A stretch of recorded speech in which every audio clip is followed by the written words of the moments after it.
do not be too proud if you are successful. If the disciple or the fellow practitioner worship you or something, do not be too proud about it. Understand? You have to always check your speech, your thoughts, and your action. Yeah? Whether it is correct, whether it is normal. Because if you're too proud, too confident, you could do wrong. Yeah? Like sometimes when you're too happy or too sad, you drive the car. Sometimes you're not careful. Yeah? So always be very vigilant about what you think, what you do. Otherwise it's always messed up, not just your life, everybody else's life. Understand? And we can't afford that. Because we cause karma. Every time we do something wrong, we cause karma.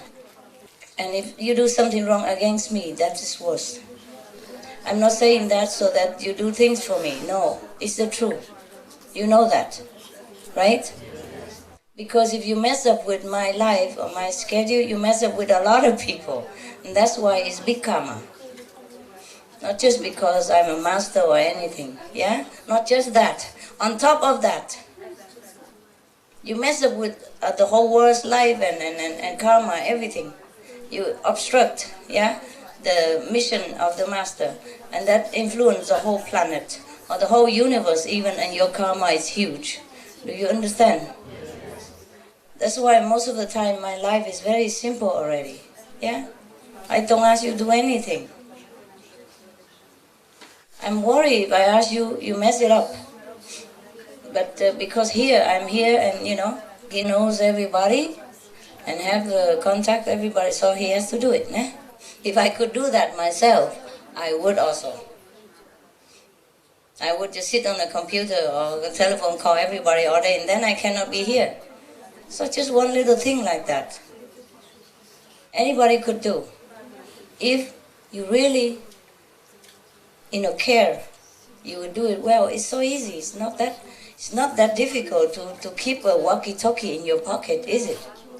Huh? Or to keep a telephone in your pocket. I keep my phone all the time. I have to, because somebody else somewhere else, the one that need to call me, have to call me. So if I could do it, you could. Yeah? I don't like this. Nobody. Maybe you also don't like, nobody likes it, but I have to, né? But you should, yeah? If I keep the walkie-talkie with me all the time, you could do that. I keep the phone everywhere, even here I keep it. Because for the moment, a lot of things going on. Anytime the phone might be, I have another phone, but the two phones.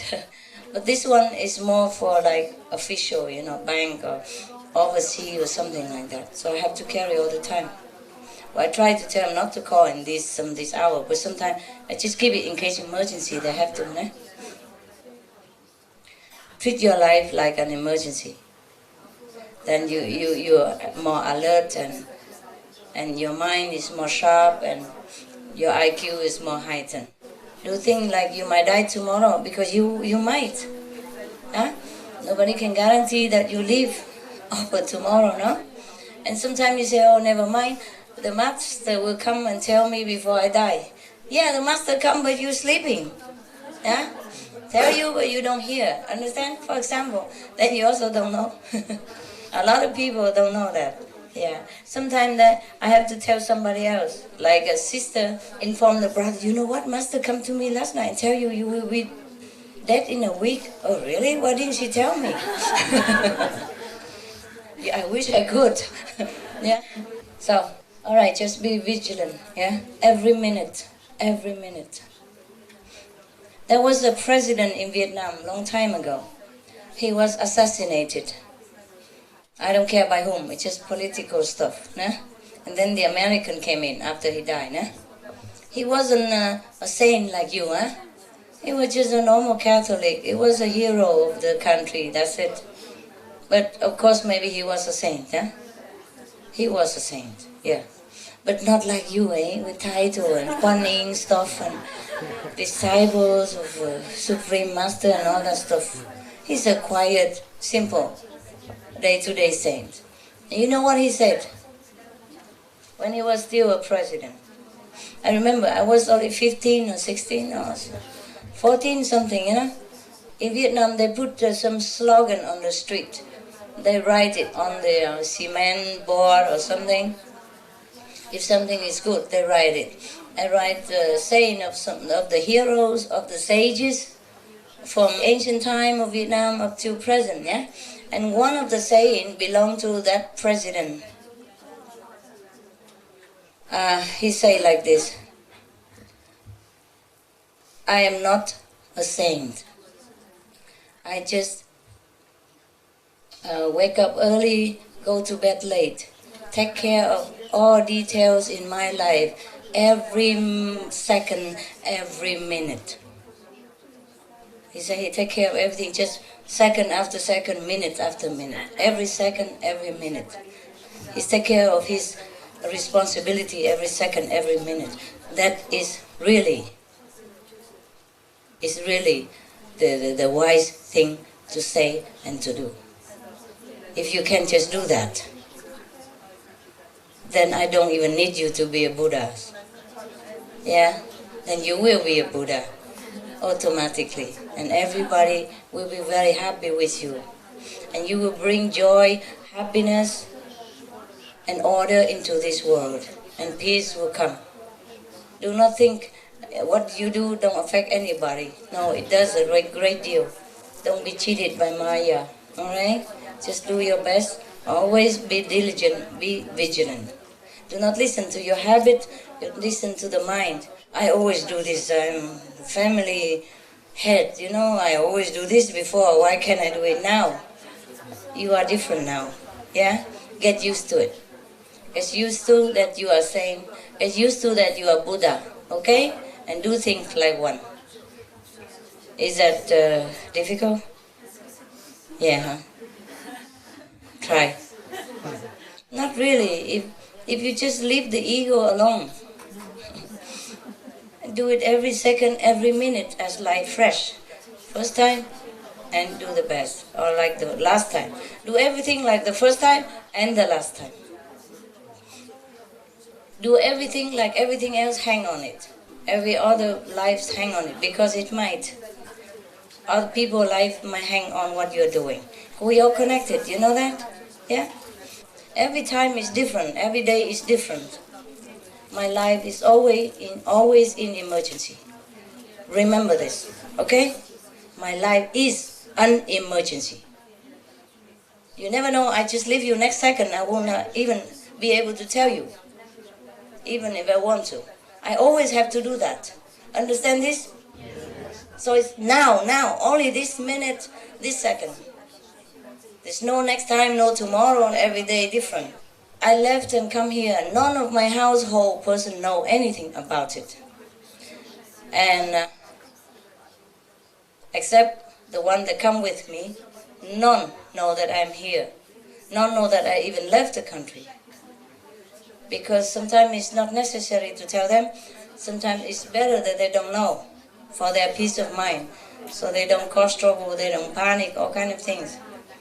So most of the problem, emergency problem, anything, I just keep all in my heart, all by myself. Even the person next to me only know whatever he needs to know. He doesn't know everything. So I have to plan everything, I have to meditate on everything, and I have to take care of everything individually and differently. Tell everybody, do different things. And not that even the next person don't even know the other person what he's doing. Because instruction is different. If they know too much, they mess up with each other. I must say that, but I think it's better do this, and then it's messed up. It's always the same. Sometimes I instruct somebody to do, a resident to do something, and then the next person overheard it. Just half of the sentence through the phone. And then later could influence the one that I instruct what to do opposite of what I said. Can you imagine? It happens all the time. So whomever I tell, just one person or two person, whoever necessary. And because the negative mind can trick you to do the opposite and obstruct my mission, you know, or whatever I want other people to do. Can you imagine that, huh? I'm already very careful to tell each person one, but sometimes they come in and overheard it. half a sentence only, half of what I told, and still can tell the person do the opposite. And when I know about it, it's too late already. I can't just sit there 24 hours and calling him, what you do now, what you do now, every minute telling him, asking him what to do, because once I instruct some person what to do, I have other instruction for other people and I have other things to do. I have the whole universe to take care. The things I do outside is very little. It's what I do inside is more. And the inside things also take time sometimes. The automatic thing for the inside is different, but the thing connecting with people, karma and network, it takes some time.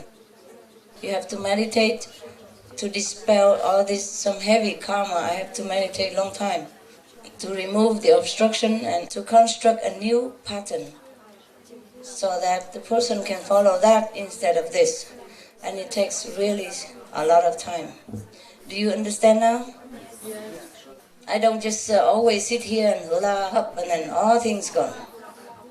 Because karma has weight and has cost. So it's heavy and it's expensive. By all means, even financially. So if in the future you have a chance, you always want to help me, all of you, I know that. But if you have a chance to help me, just do exactly what I tell. Or ask me what I want. So don't just do the way you decide, because you will mess up more than you help. So rather you don't help, or you help the way I want it. Okay? Because I'm the one responsible for what I want. No? If it's wrong or right, I will take care of it. You should not think I'm wrong and then do it the way you want, without informing me in advance even of your good idea. Everybody will look on you as a doctor, no longer a sloppy student, so be careful, alright? Never mind, it's okay. I told you already it's easy to get a Buddha than to train the mind. So do not have an illusion that a person become a Buddha, he is perfect already immediately. That's the point, do you understand? Okay. So don't poison him further than he already suffocated with. Nah? Not too much praising, not prostrating, not giving too much stuff, not always, bowing and all that stuff. Leave him alone, yeah? Leave the Buddhas alone, or he die quick. And then you lose one Buddha, and it's already rare to find. Capiche? Yeah, okay, good. You've grown up enough. Don't make me have to carry all the time. And it's even difficult to carry you if you want to stamp your feet in one place. Do not contaminate this place by your physical attachment and desire. Leave everything outside the gate. Come here as a reborn baby. And if it's too much to ask, then you don't have to come next time. If there is a next time, who knows? If it's too much or if it's enough, I just decide to go, Even the master or God, the physical body don't live forever, no? What for? It's alright to have a partner and, a friend. But you should be an independent individual. Only that can you go up high to higher level and even help your partner. So even if you love your partner so much, concentrate on spiritual practice. It's not the holding hand that's lifting one or both of you up. It's a holding on to heaven. You have to practice like there's no tomorrow for you. It's all about inside things, it's not the outside. Some people, they are near each other and they work together as a couple, but they're not attached. So you don't smell the atmosphere of possessiveness. Some people might sit away from each other, but their heart is always, like glue or something, together, crisscross the whole room. Because people can see your energy, When you're thinking of somebody in such an attached way, your energy run over there. Every thinking, every action have energies, and you can see it. And sometimes it's not very pretty. If it's too low level, it's too physical, it's not pretty. And a high spiritual person can sense it, or can smell it, or can see it. That kind of possessive and attached energy disturbs the atmosphere. I hope you understand what I'm saying.